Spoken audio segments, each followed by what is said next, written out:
Welcome back to Philippines Uncut. I'm your host, Buddy Conanan. Tonight's topic is IT security. And joining us still is Castillo, and he is the Regional Pre-Sales Consultant of FORTINET International Incorporated. Welcome back, Nap. Second segment natin. And a very interesting video, no? What we showed, how hacking can ruin things. And alam mo, I want to ask you this, okay? What we saw there, obviously, mukhang sa overseas yung example na yon, people hacking into traffic grids, power grids, into different public utilities, ganyan-ganyan. This seems all like it seems the stuff of science fiction, what you watch in the movies, no? Yeah. Nangyayari ba talaga to in real life, things like that? Yes, in fact, the next World War, ang nakikita natin diyan is those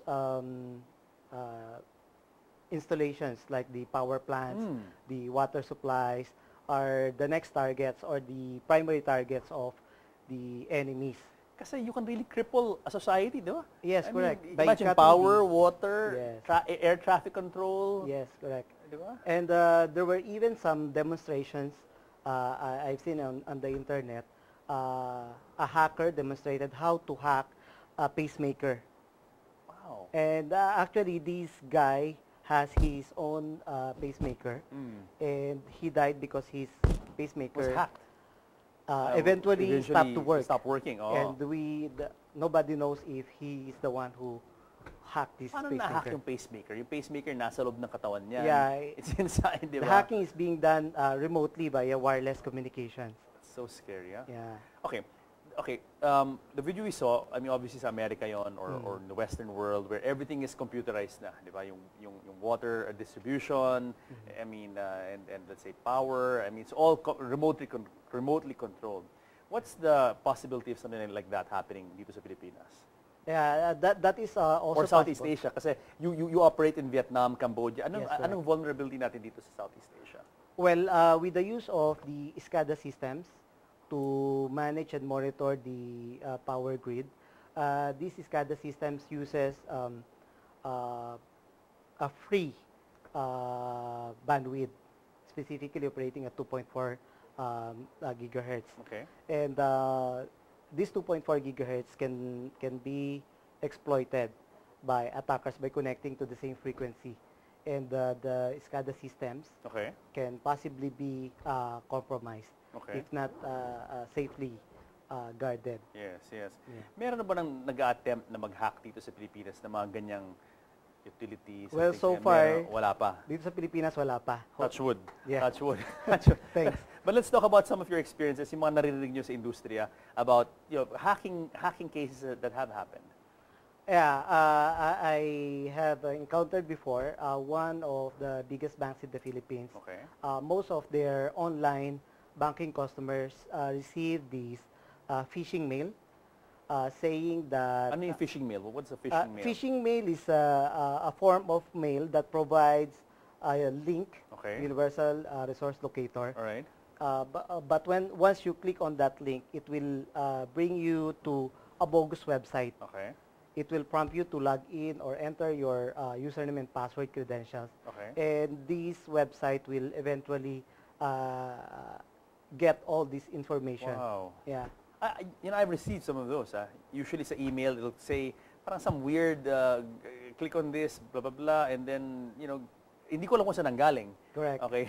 Pero fortunately, hindi ko pa sinusubukan. Yeah. That's good. That's good, no? And most of these phishing mails look so legitimate and very alarming, causing the user to panic and immediately clicking on the link without validating if this message is legitimate or not. Okay. And this is where the personal information being stolen by the cyber criminals. So what happened in this big bank, this big Philippine bank? You're talking about this major Philippine bank with the phishing emails. What happened?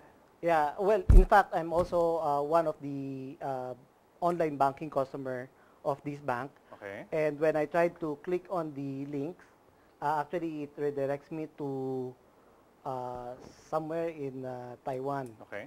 And the website will show exactly the same as what is the official website. The official web page. Yeah. So kung ikaw yung, let's say, layperson, you're just a layperson, you're just an ordinary consumer, doesn't really pay attention to the fine details, Correct. you'll think na nandun ka sa official website ng ano. Yes, ng, correct. So try ka mag-login. Oo. But then after putting in your username and password, nothing happens. Oo. No? So then So later on, akala mo, ay, it's the connection. It Yeah. just didn't go through. Yung Yes, pala, correct. nakuha na yung password yung mo. username and password mo and na yung record name. na. Wow.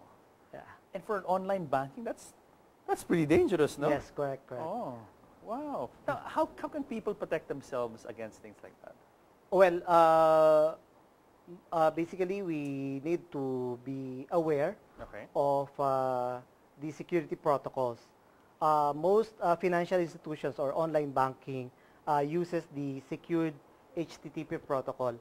You can see it by checking on the URL or address box. Yeah. And the URL is prepended by HTTPS, Yes. specifically with S. Okay, pag may S yun, I've seen that HTTPS. What does that S mean? Sa It URL? means that the page is encrypted using the secure socket layer.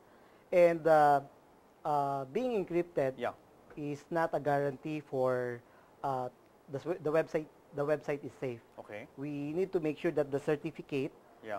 being used by this website is a valid certificate. Pero I mean, you're talking like an IT guy. I mean, I'm IT stupid. Okay, alam ko lang Facebook, Gmail, mag-surf ng web. Okay. So, for people like me, parang namin, how do we know? How can we take care of ourselves, you know? Well, basically, Kasi ang daming binanggit na kailangan tingnan yung ganito, yung ganyan. Ako, Yeah. medyo nawala na ako, maybe halfway or 3 ports to that talk.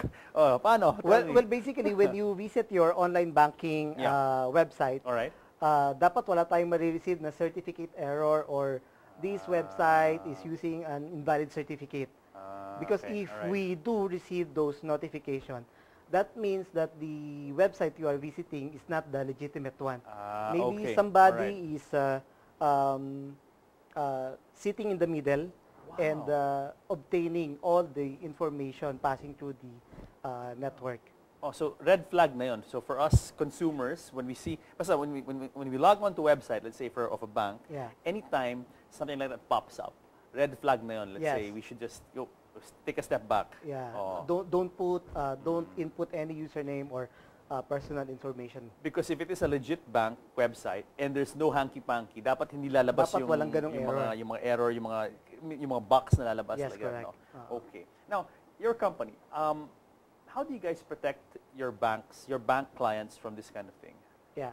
Our products Yeah. has this capability of dynamically identifying malicious websites or even websites that are known to be infected or related to these fraudulent activities.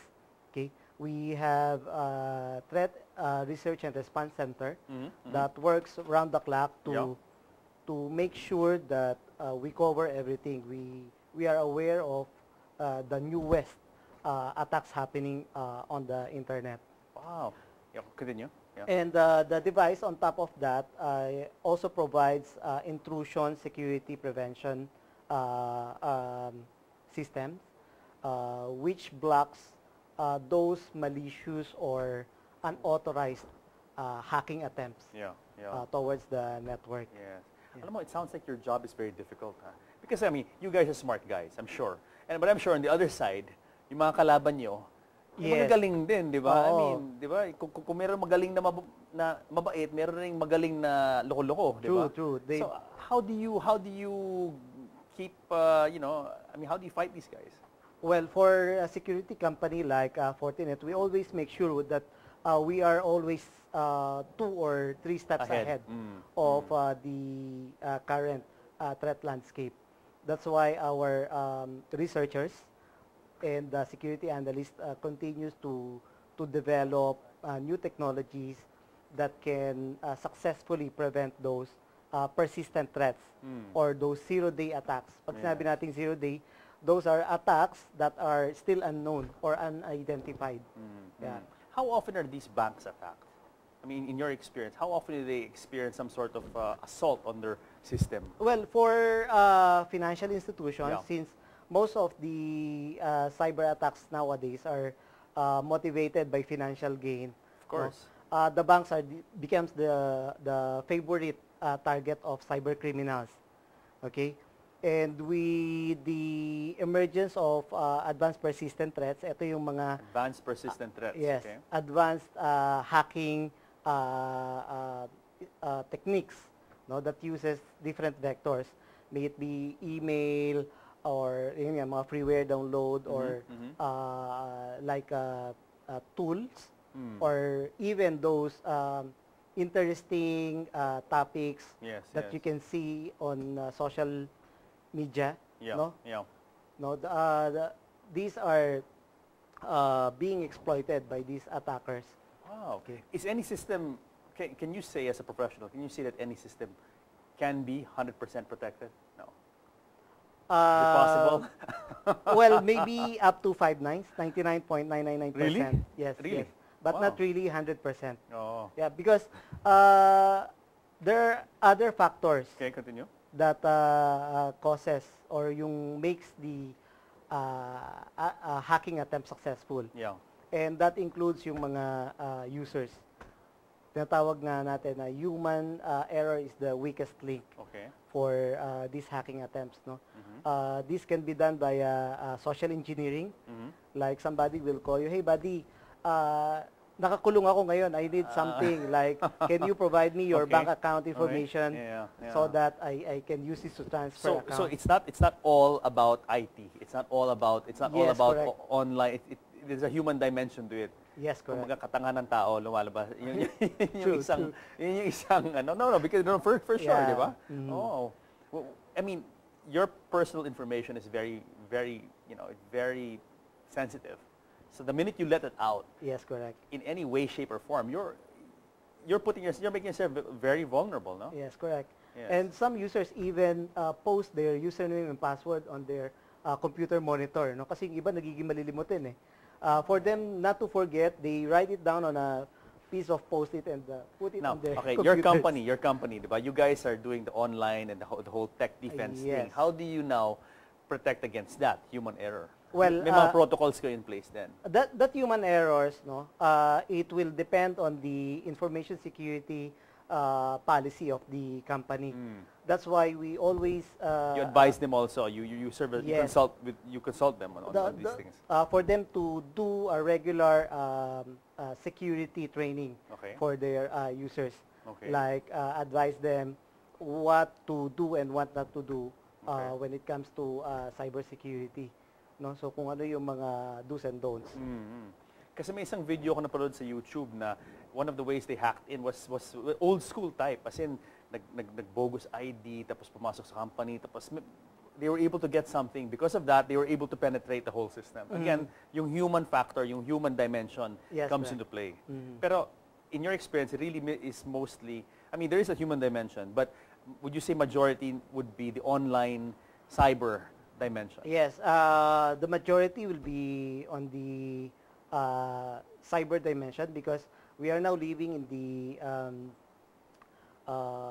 internet era na eh, no? So everything is accessible over the internet. Even our web applications, we even store our own personal files in cloud-based storage like Dropbox, Yes, Google yes, Drive. yes.